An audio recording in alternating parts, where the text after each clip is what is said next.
All right, so we're just sitting down now. We haven't sat down for a couple of weeks, and we're kind of doing recaps on all this stuff.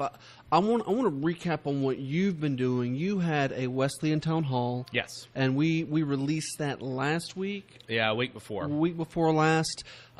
Was there any sort of points that you wanted to use this platform as to kind of enforce or reattack? Well, first of all, I want to thank everybody who came out because it was a really good discussion. It ended up being. I wanted to do the town hall, and I like doing town halls as kind of Q&A. I don't want to just be me standing up pontificating about this or that. I'd rather hear from the people, hear what their concerns are, and then we have a discussion back and forth, and it really ended up being a really rich discussion with both supporters and people who were new to me. There was one thing that was discussed in the town hall that I really wanted to kind of reattack or look at again, and that was healthcare. And now this is because we talked about this already. This is one of the reasons why you definitely have my support, is because I know that you are going to listen to what people say, and you're really going to take what they say to heart and evaluate it. Right.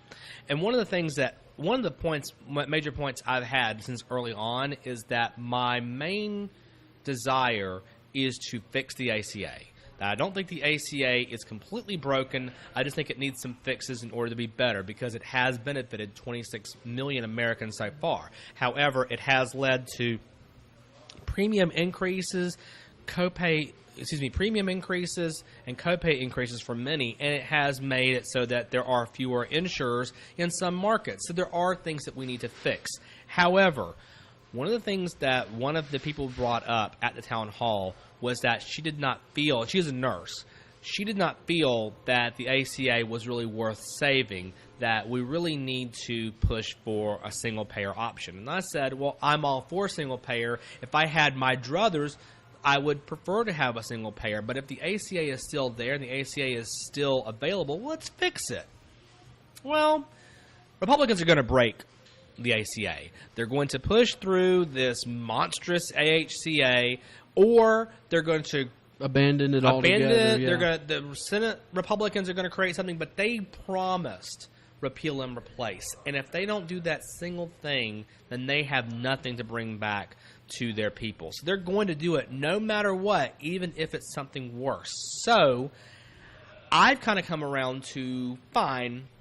I won't support Republicans in breaking the ACA. But they're going to break it with or without your support. We're going to break it with or without my support. So I'm just going to sit to the sidelines ready with Medicare for all. And when they break ACA and when they bring forth whatever monster they do and it completely cripples health care and the American people are ready for a true solution, suddenly House Democrats should then come forward with Medicare for all, just and I don't have a complete single-payer system, and that's what we will. And I don't think Republicans will have much of a leg to stand on either. If they want to continue their career in politics, they're going to have to go with something that fixes the thing that they just broke. And right. Single-payer or Medicare for all or whatever we're going to call it, universal health care, that's the fix to all of this. Right. I mean, I'll never be the guy who will never negotiate on things. I'll always be ready to negotiate,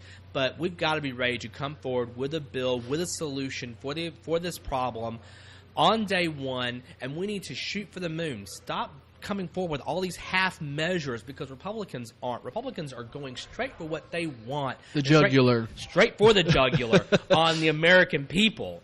And we've got to be ready to fight them tooth and nail and be ready with our real proposed solution that we think works.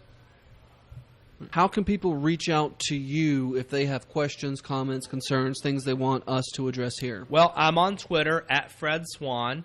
You can also go to my campaign's Facebook page, www.facebook.com/Fred Swan for Congress, one word. We're going to put them all down here. Put it all down there. And I'm the moderator of that, so if you send me a message on that, you will get a response from me. Facebook says I have a within a few minutes response time reputation. So if you send me a message, you will get a response from me. If you DM me on Twitter or send me a Twitter you will get a response from me. I man all of those social media sites. I don't really have a staff.